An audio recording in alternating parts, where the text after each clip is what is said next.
Olá, eu sou José Luiz e hoje nós vamos falar sobre os movimentos literários no Brasil.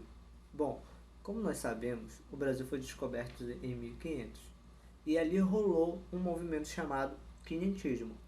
O quinhentismo foi onde escreveram textos sobre as navegações. Acabou que os portugueses que estavam escrevendo esses textos descrevendo a forma que eles estavam navegando e todo o percurso, acabaram parando no Brasil. E quando chegaram no Brasil e descobriram a nossa terra, eles também fizeram relatos da nossa terra. A carta de Pero Vaz de Caminha é o primeiro documento escrito no Brasil e faz parte do quinhentismo. Bom, logo depois o Brasil foi colonizado, vieram os portugueses para cá e tudo mais. E aí o próximo movimento literário que de fato aconteceu aqui no Brasil foi o movimento barroco, o movimento literário barroco. O barroco aconteceu no período de Contra-Reforma, e uma das principais características do barroco era o dualismo, que acontecia de quando o homem ficava dividido entre salvar sua alma e se perder nos prazeres mundanos. Então tinha essa dualidade como característica no barroco. Além do que, as obras do barroco também eram obras muito mais rebuscadas do que as obras que até então vinham sido escritas, vinham sido produzidas. Então o barroco tinha essa obra, essa forma um pouco mais rebuscada e rica em detalhes também. Depois do barroco, que teve a Contra-Reforma, veio o movimento do iluminismo. E no iluminismo teve o movimento literário do arcadismo. O arcadismo foi a retomada dos valores clássicos, tá? Essa era uma das características do arcadismo, a retomada dos valores clássicos do Renascimento. Esse movimento do arcadismo aconteceu muito ali na região de Minas Gerais, certo? E nessa época existia a Inconfidência Mineira, então muitos dos autores do arcadismo eram inconfidentes.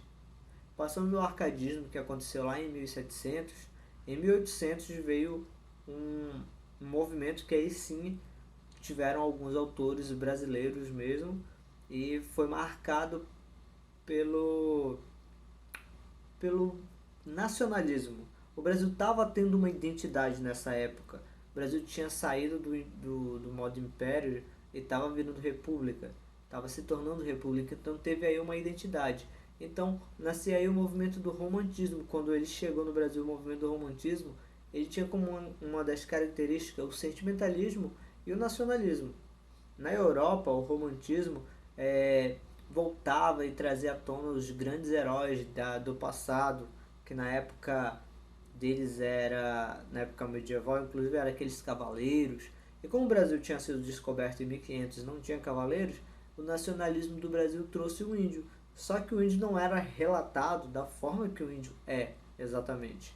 O índio era relatado de uma forma mais europeia e de valores cristãos.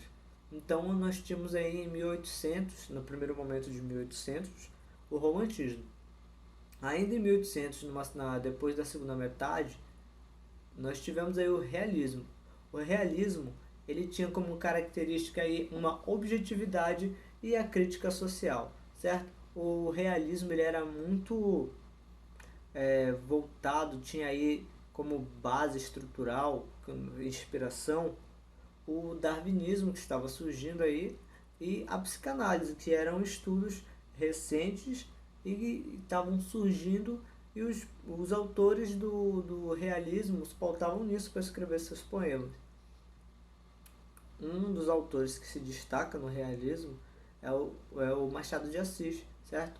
Com uma das suas obras, inclusive, que é marcada por dar início ao realismo, que é Memórias Póstumas de Brás Cubas. Logo após o realismo, a gente tem o simbolismo. O simbolismo trata-se de uma escola poética, que trata de temas mais de misticismos, de religião, uma fuga da realidade, pois o simbolismo ele é no finalzinho de 1800, então é 1890 já começa a lhe dar início do simbolismo. E como é final de século, virada de século, existe muito isso. Inclusive no ano 2000 acontecia isso.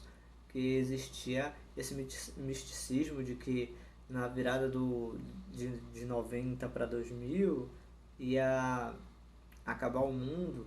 Então, em 1800 também eles tiveram esse misticismo e por conta disso o simbolismo teve essa característica marcante. Já em 1900, lá em 1922, houve o modernismo. O modernismo ele tinha uma liberdade e ele estava rompendo, o modernismo estava rompendo com o passado, com todas aquelas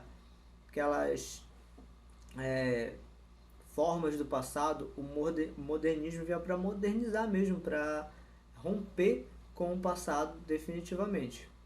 Após o modernismo veio o pós-modernismo, ou então a contemporaneidade, que é a que nós vivemos de 1950 até os dias atuais, certo? Vale ressaltar que, como nós falamos do quinhentismo, que não foi em si uma escola literária, também tem o pré-modernismo, que também não foi uma escola literária, e sim um momento ali que antecedeu o modernismo.